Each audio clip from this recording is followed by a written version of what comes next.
नमस्कार दोस्तों, Rajasthan coaching classes में आपका स्वागत है। कैसे हो भाई सब लोग? मज़े में? चलो तो फिर आज का टॉपिक शुरू करते हैं। पिछली कक्षा में हमने बात की थी बाबर की। उसमें किसी को कोई समस्या नहीं है? किसी को कोई समस्या? चलो इसके आगे की बात हम करते हैं हुमायूं की।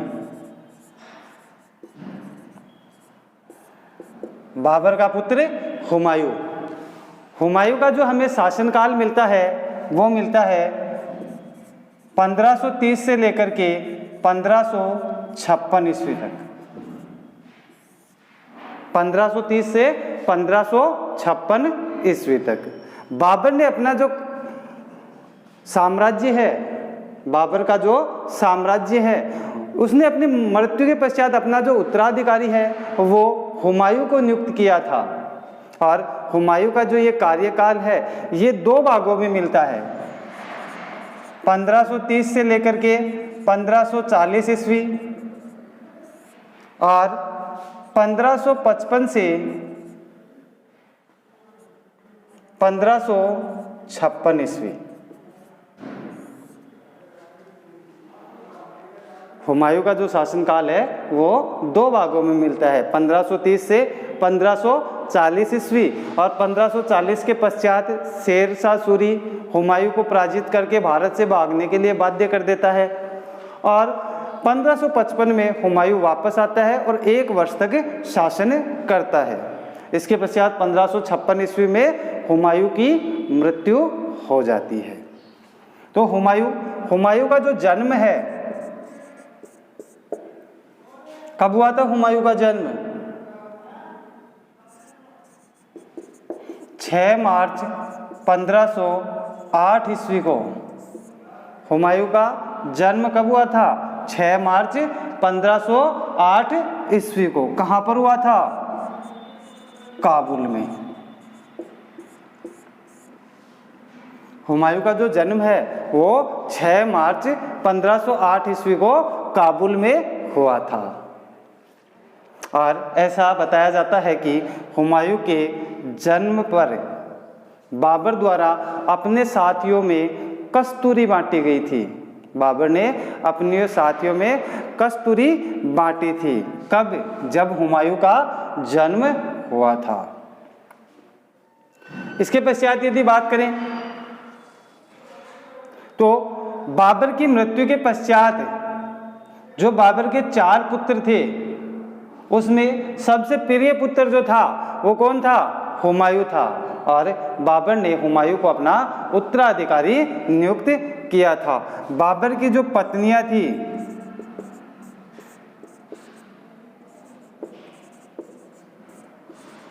माहम बेगम,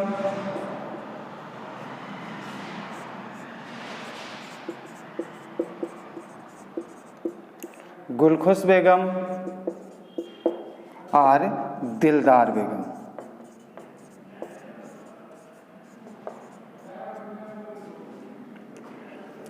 माहम बेगम जो खुरासान के सिया सरदार की पुत्री थी और इससे एक पुत्र की उत्पत्ति हुई थी जिसका नाम रखा गया था नासुरुद्दीन मोहम्मद हुमायूं। गुलखुश बेगम, इसके 2 पुत्र थे, कामरान और अस्करी। और दिलदार बेगम, इसका एक पुत्र था हिंदाल। बाबर की 3 पत्नियां जिनसे उसको 4 पुत्र प्राप्त हुए थे। माहम बेगम जिससे नासुरुद्दीन मोहम्मद हुमायूं का जन्म हुआ था, गुलखुश बेगम जिससे कामरान और अस्करी का जन्म हुआ था, और दिलदार बेगम जिससे हिंदाल का जन्म हुआ था। बाबर ने अपनी मृत्यु से पहले हुमायूं को अपने पास बुलाया और कहा कि हुमायूं, तू मेरा लाडला है, मैं चाहता हूं कि मेरे पश्चात मेरे साम्राज्य को तू संभाले और ये जो साम्राज्य है इसको अपने भाइयों में भी विभाजन करे। कि अपने साम्राज्य का जो बंटवारा है वो किसके साथ में करे, अपने भाइयों के साथ में करे। तो हुमायूं ने शासक बनते ही 30 दिसंबर 1530 ईस्वी को हुमायूं का राज्याभिषेक हुआ, बाबर की मृत्यु के 4 दिन पश्चात। और इसने अपना जो साम्राज्य है वो अपने भाइयों में विभाजन कर लिया। जो कामरान है,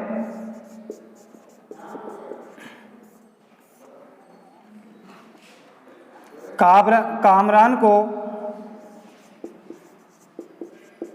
काबुल और कंधार का क्षेत्र दिया गया। कामरान को कौन सा क्षेत्र दिया गया, काबुल और कंधार का क्षेत्र दिया गया। इसके पश्चात अस्करी,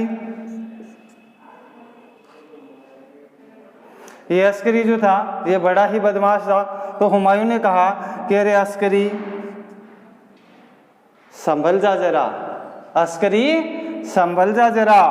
तो इस अस्करी को कहाँ का क्षेत्र दिया गया, संभल का क्षेत्र दिया गया। यूपी का जो क्षेत्र है,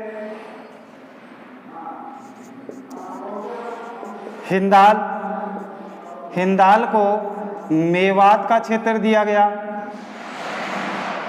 वर्तमान जो अलवर मथुरा का जो क्षेत्र है वो किसको दिया गया, हिंदाल को दिया गया। और इस हुमायूं का एक चचेरा भाई था, सुलेमान मिर्जा। हुमायूं का एक चचेरा भाई था सुलेमान मिर्जा। इस सुलेमान मिर्जा को बदख्शा का क्षेत्र दिया गया। इस सुलेमान मिर्जा को कौन सा क्षेत्र दिया गया, बदख्शा का क्षेत्र दिया गया, अफगान का जो क्षेत्र है। तो इस प्रकार से बाबर के आदेश पर हुमायूं ने शासक बनते ही सर्वप्रथम अपने साम्राज्य का विभाजन कर दिया। और ऐसा बताया जाता है कि ये जो साम्राज्य विभाजन है ये हुमायूं के जीवन की सबसे बड़ी भूल है। हुमायूं के जीवन की जो सबसे बड़ी जो भूल है वो क्या थी, साम्राज्य का विभाजन। क्यों? क्योंकि जब शेरशाह सूरी ने हुमायूं को पराजित किया तो इसके भाइयों ने इसका साथ नहीं दिया था। दूसरा कारण, सुलेमान मिर्जा को बदख्शा का शासक बना दिया गया जहां से सर्वाधिक सैनिकों की भर्ती होती थी। तो सर्वाधिक सेना में जो सैनिक भर्ती होते थे वो कहां से होते थे, बदख्शा प्रदेश से होते थे। तो इससे जो सैनिक स्थिति है वो कमजोर होने लग गई, इसमें जो साहसी और वीर सैनिकों की कमी हो गई। तो ये जो बताया जाता है कि हुमायूं ने जो साम्राज्य का विभाजन किया ये इसके जीवन की सबसे बड़ी भूल थी। हुमायूं का जो शाब्दिक अर्थ होता है वो होता है भाग्यशाली। हुमायूं का शाब्दिक अर्थ क्या होता है, भाग्यशाली होता है। परंतु इतिहासकार लेनपुल का कथन मिलता है कि हुमायूं मुगल काल का सबसे अभागा शासक था। ये जीवन भर लड़खड़ाता रहा और लड़खड़ाते हुए ही इसकी मृत्यु हो गई। ये जिंदगी भर लड़खड़ाता रहा और लड़खड़ाते हुए ही इसकी मृत्यु हो गई। जल्दी से स्क्रीनशॉट लो फटाफट, फिर आगे चलते हैं।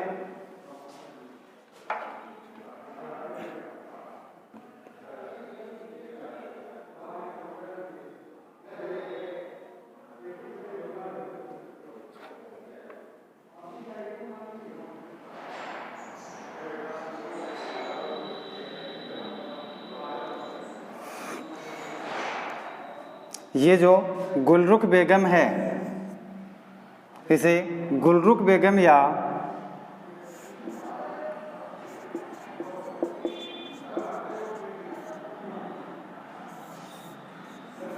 गुलखुश या गुलरुख बेगम के नाम से जाना जाता है। गुलखुश बेगम या गुलरुख बेगम, जिससे कामरान और अस्करी का जन्म हुआ था।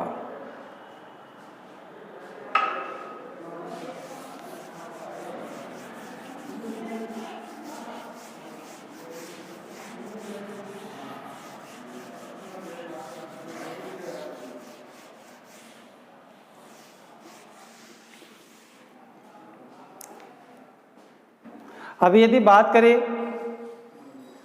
हुमायूं के अभियानों की, तो इसका जो सबसे पहला जो अभियान था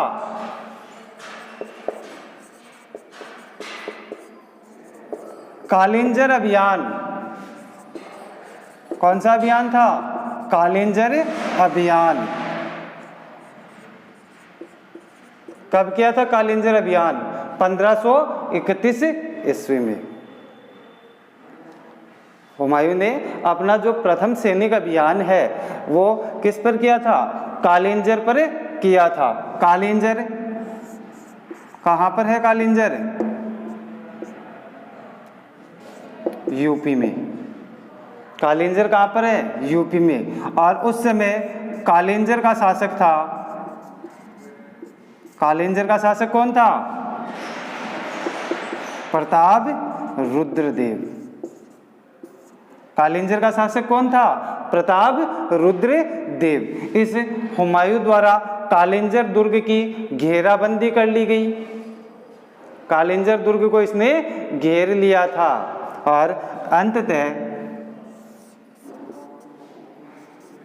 प्रताप रुद्रदेव ने हुमायूं के साथ संधि कर ली।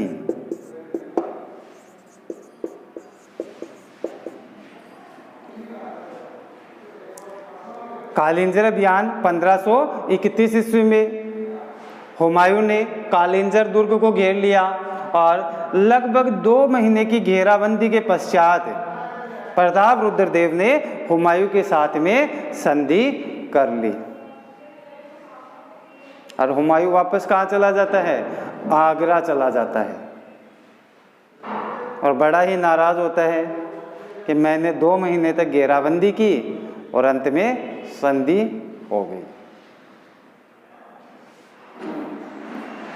इसके पश्चात हुमायूं का जो दूसरे अभियान की जो जानकारी मिलती है, उल्लेख मिलता है, चुनारगढ़ का अभियान या दोहरिया का अभियान।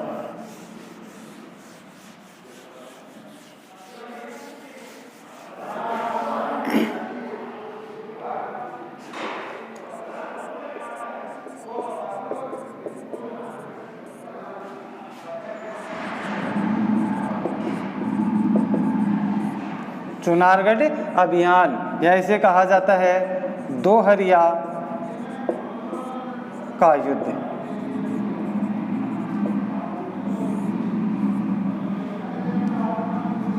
चुनारगढ़ अभियान या दोहरिया का युद्ध कब हुआ था? ये 1532 ईस्वी में।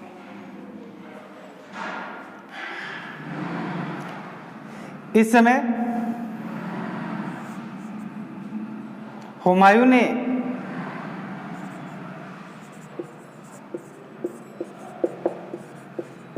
महमूद लोदी पर आक्रमण किया और महमूद लोदी ने भाग करके चुनारगढ़ दुर्ग में शरण ली। चुनारगढ़ दुर्ग जो उस समय शेर खां के अधिकार में था।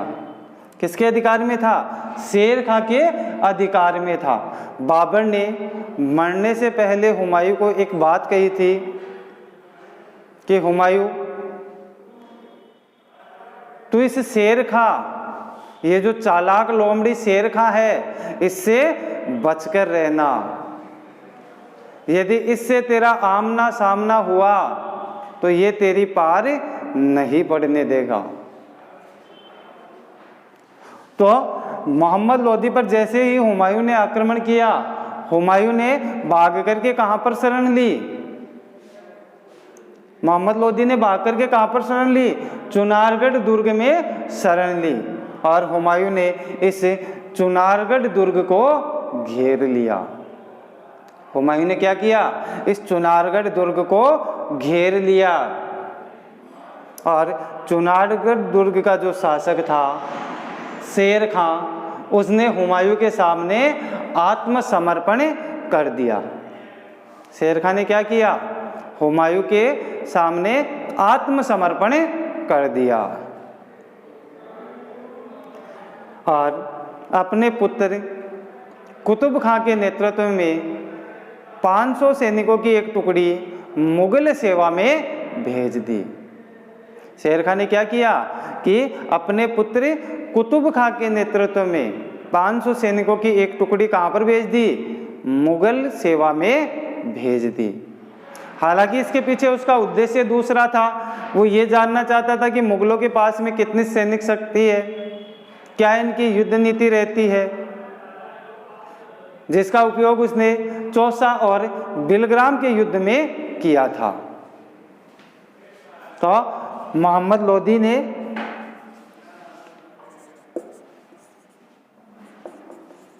भागकर चुनारगढ़ में शरण ली।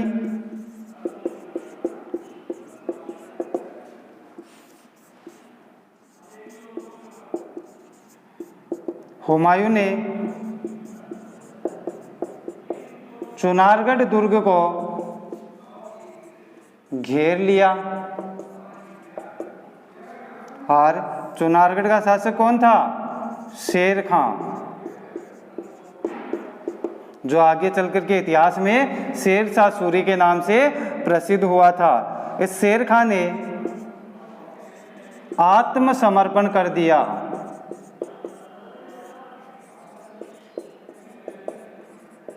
शेर खां ने क्या किया? आत्मसमर्पण कर दिया और इस शेर खां ने अपने पुत्र कुतुब खां के नेतृत्व में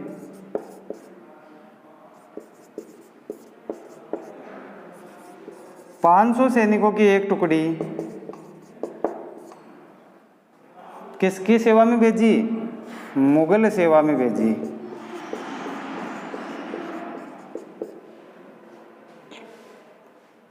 और इस प्रकार से दूसरे अभियान के दौरान भी हुमायूं के साथ में संधि हो जाती है। ठीक है, जल्दी से स्क्रीनशॉट ले लो, आगे चलें फिर।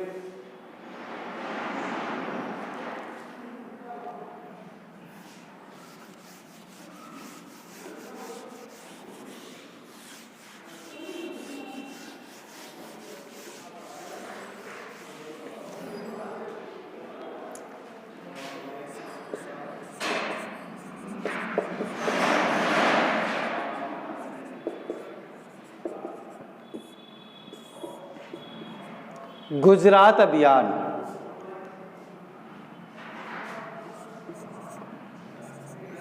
पंद्रह सौ 35-36 गुजरात पर जो आक्रमण है वो कब किया गया था? 1535-36 ईस्वी में किया गया था। इस गुजरात अभियान के कारण क्या थे? क्या कारण थे गुजरात अभियान के? बताओ दिखा फटाफट। या आप लोगों के लिए एक क्वेश्चन है, मुगल वंश का प्रथम शासक जिसने गुजरात पर आक्रमण किया, मुगल वंश का प्रथम शासक कौन था जिसने गुजरात पर आक्रमण किया? फटाफट कमेंट करके बताओ।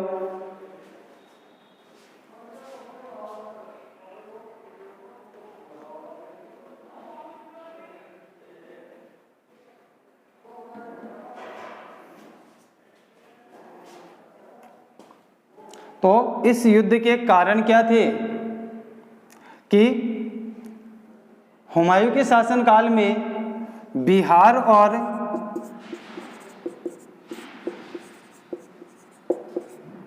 कन्नौज का प्रशासक था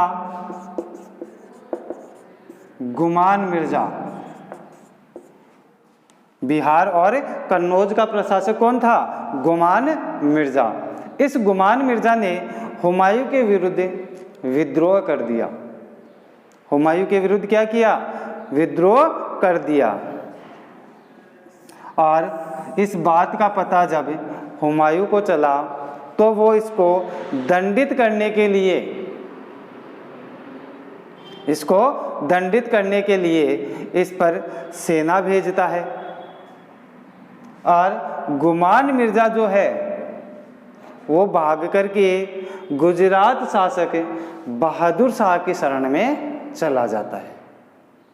कहाँ चला जाता है? गुजरात शासक बहादुर शाह की शरण में चला जाता है। हुमायूं जब बहादुर शाह से इस गुमान मिर्जा की वापस मांग करता है कि भाई ये भगोड़ा है, विद्रोह करके भागा है, वापस दे दे, तो बहादुर शाह जो है वो मना कर देता है, हुमायूं को मना कर देता है। तो प्रथम कारण क्या था कि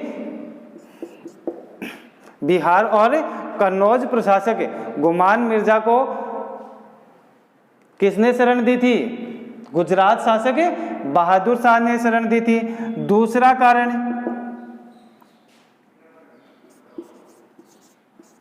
1534-35 ईस्वी में बहादुर शाह ने चित्तौड़गढ़ की घेराबंदी कर ली। किसकी घेराबंदी कर ली? चित्तौड़गढ़ दुर्ग की घेराबंदी कर ली। और यहाँ पे जो राजमाता थी कर्मावती, उसने हुमायूं को राखी भेजी थी।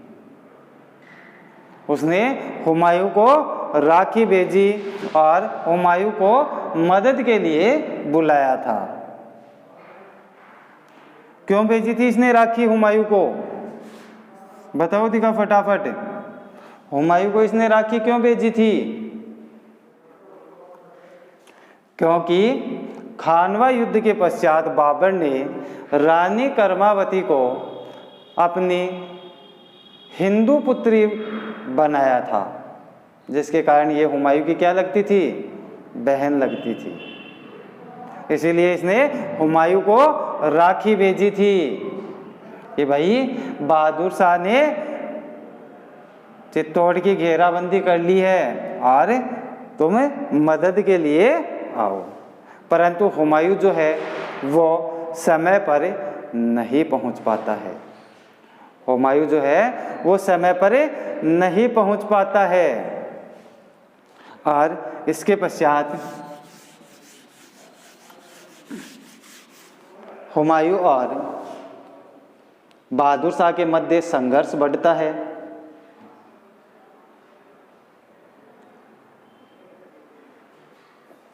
अप्रैल 1535 ईस्वी में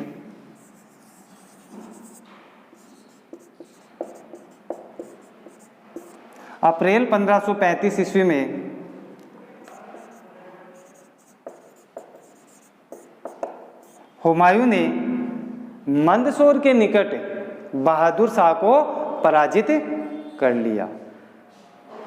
हुमायूं ने मंदसौर के निकट अप्रैल 1535 में बहादुर शाह को पराजित कर लिया। और इसके पश्चात हुमायूं ने मंदसौर, मालवा और चंपानेर पर अधिकार कर लिया। किस पर अधिकार कर लिया? मंदसौर, मालवा और चंपानेर पर किसका अधिकार हो गया? हुमायूं का अधिकार हो गया। अप्रैल 1535 ईस्वी में। इसके पश्चात जो बहादुर शाह है वो कहाँ भाग जाता है? अहमदाबाद भाग जाता है। कहाँ भाग जाता है? अहमदाबाद भाग जाता है। और हुमायूं जो है वो अहमदाबाद में भी मोहम्मद शाह का पीछा करता है और अहमदाबाद पर अधिकार कर लेता है और अपने भाई अस्करी को यहाँ का गवर्नर बना देता है। मोहम्मद शाह इसके पश्चात गोवा भाग जाता है। कहाँ भाग जाता है? गोवा भाग जाता है। हुमायूं जो है अस्करी को यहाँ गवर्नर नियुक्त करके वापस आगरा आ जाता है। कुछ समय पश्चात मोहम्मद शाह पुर्तगालियों और अफ्रीकी दासों की एक सेना लेकर अहमदाबाद पर आक्रमण करता है और अस्करी को यहाँ से भगा देता है और वापस से गुजरात पर अधिकार कर लेता है। तो मुगल काल का प्रथम शासक जिसने गुजरात पर आक्रमण किया था, किसने? हुमायूं ने।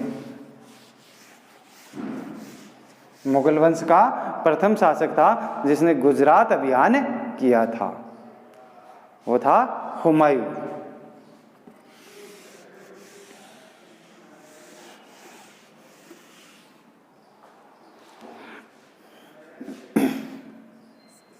इसके पश्चात चुनारगढ़ का दूसरा अभियान।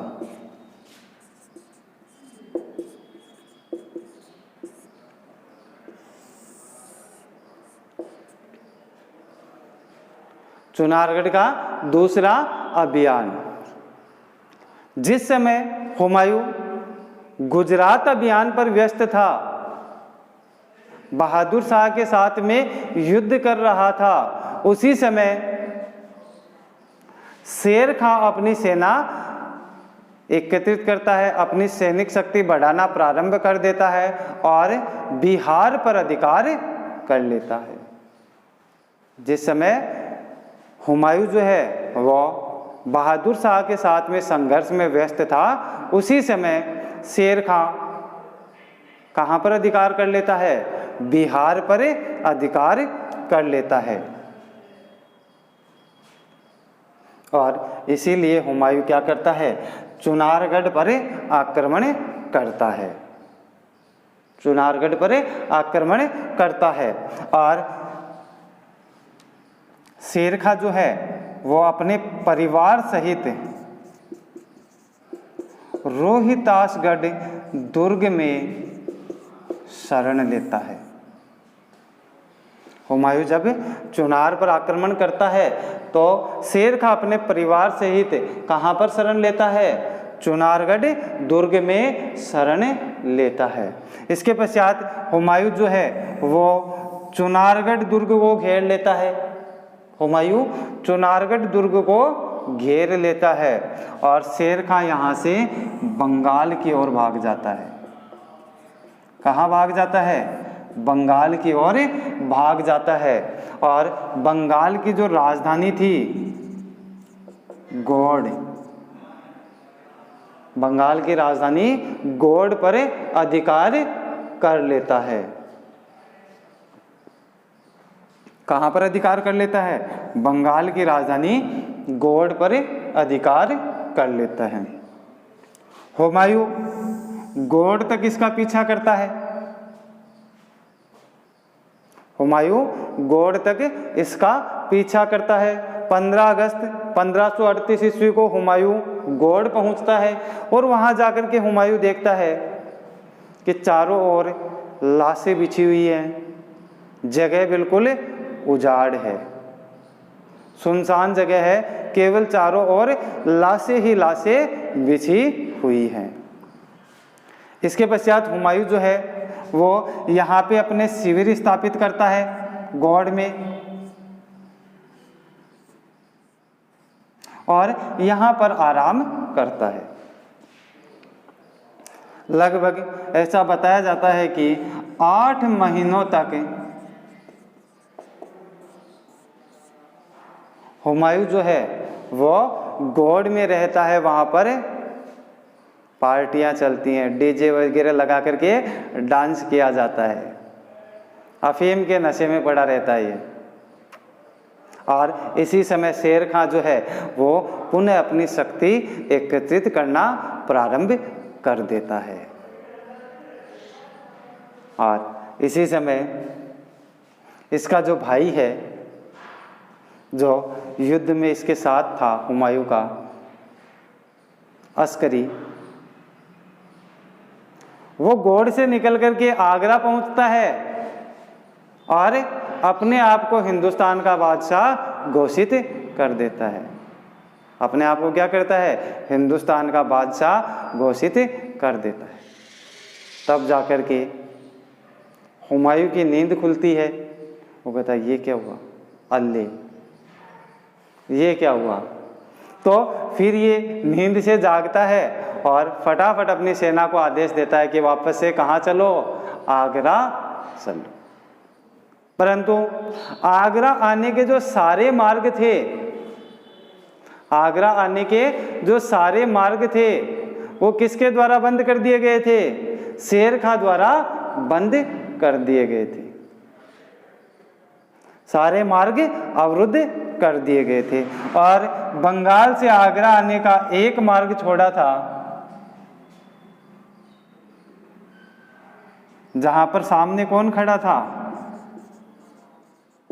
शेर खां खड़ा था अपनी सेना के साथ में। जैसे ही हुमायूं गौड़ से निकलता है तो सामने कौन मिलता है उसको? शेर खां मिलता है और इस समय दोनों में युद्ध होता है और हुमायूं अपनी जान बचाने के लिए घोड़े सहित कर्मनाशा नदी में कूद जाता है। ऐसा बताया जाता है कि इस युद्ध में हुमायूं के 7,000 सैनिक मारे गए थे और हुमायूं अपनी जान बचाने के लिए कहाँ पर कूद जाता है? कर्मनाशा नदी में कूद जाता है, जहाँ पर निजाम सक्का नामक एक भिश्ती द्वारा हुमायूं की जान बचाई जाती है। एक निजाम सक्का नामक भिश्ती द्वारा हुमायूं की जान बचाई जाती है। वो हुमायूं को नदी से निकाल करके बाहर लेके आता है और पूछता है, अरे भाई नदी में क्यों कूद गया, क्या परेशानी है? तो ये कहता है कि मैं हुमायूं हूँ। बोले हुमायूं है वो तो ठीक है, पर नदी में क्यों कूद गया? बोले मैं बादशाह हुमायूं हूँ। बोले अल्ले, पहले नहीं पता था, वरना तो तेरे को बचाता ही नहीं। तो हुमायूं जो है वो निजाम सक्का से कहता है कि यदि मैं दोबारा हिंदुस्तान का बादशाह बना तो तुझे एक दिन के लिए हिंदुस्तान का बादशाह बनाऊंगा। और 1555 ईस्वी में जब हुमायूं दोबारा राजगद्दी पर बैठता है तो इस निजाम सक्का को एक दिन के लिए हिंदुस्तान का बादशाह बनाता है। इस निजाम सक्का को एक दिन के लिए हिंदुस्तान का बादशाह बनाता है और इस निजाम सक्का द्वारा निजाम सक्का द्वारा चांदी के सिक्के चमड़े के सिक्के चलाए गए। निजाम सक्का द्वारा चमड़े के सिक्के चलाए गए। और ये जो युद्ध है चौसा का युद्ध,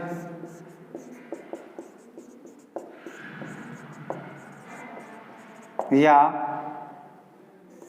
जिसे कहा जाता है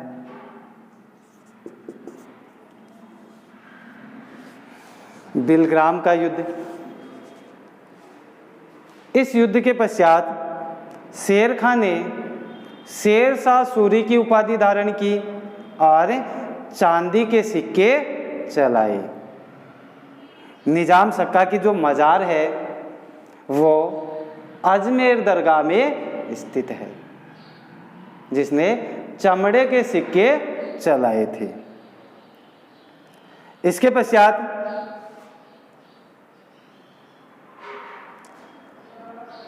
शेर खां या शेरशाह सूरी हुमायूं को पराजित कर देता है और उसे भारत से भागने पर विवश कर देता है।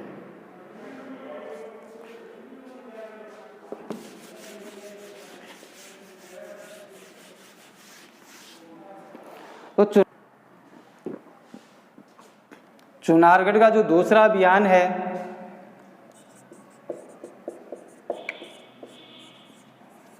अप्रैल 1538 ईस्वी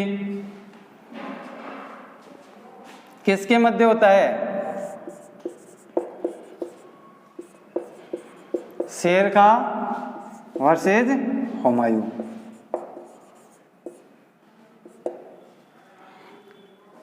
किसके मध्य होता है? शेर खां और हुमायूं के मध्य।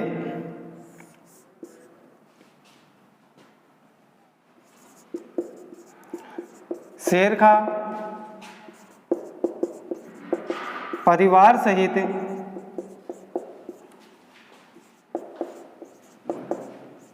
रोहितासगढ़ दुर्ग में शरण लेता है।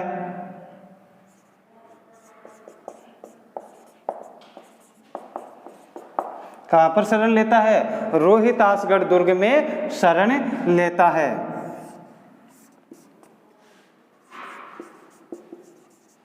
हुमायूं रोहितासगढ़ दुर्ग को घेर लेता है।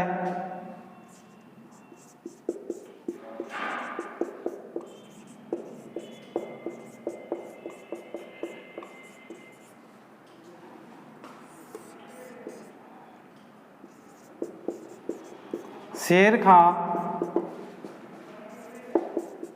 बंगाल की ओर भाग जाता है।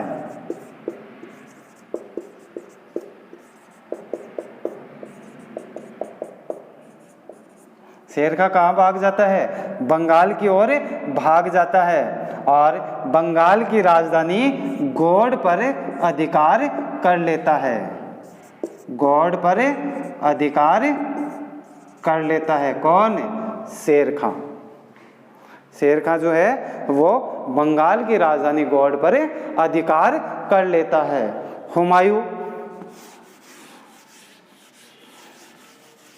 शेर खां का पीछा करता है और पीछा करते हुए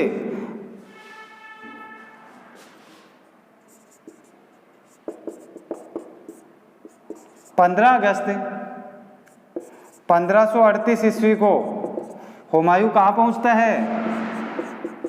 गौड़ पहुँचता है।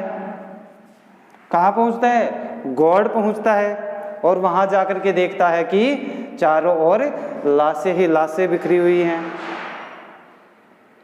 चारों ओर लाशें ही लाशें बिखरी हुई हैं। जगह बिल्कुल उजाड़ है और हुमायूं इस गौड़ को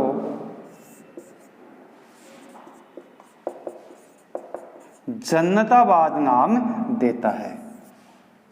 क्या नाम देता है? जन्नताबाद नाम देता है और यहाँ पर लगभग 8 महीने तक शिविर लगाता है। कौन? हुमायूं। और दूसरी ओर शेर खां अपनी शक्ति बढ़ाना प्रारंभ कर देता है।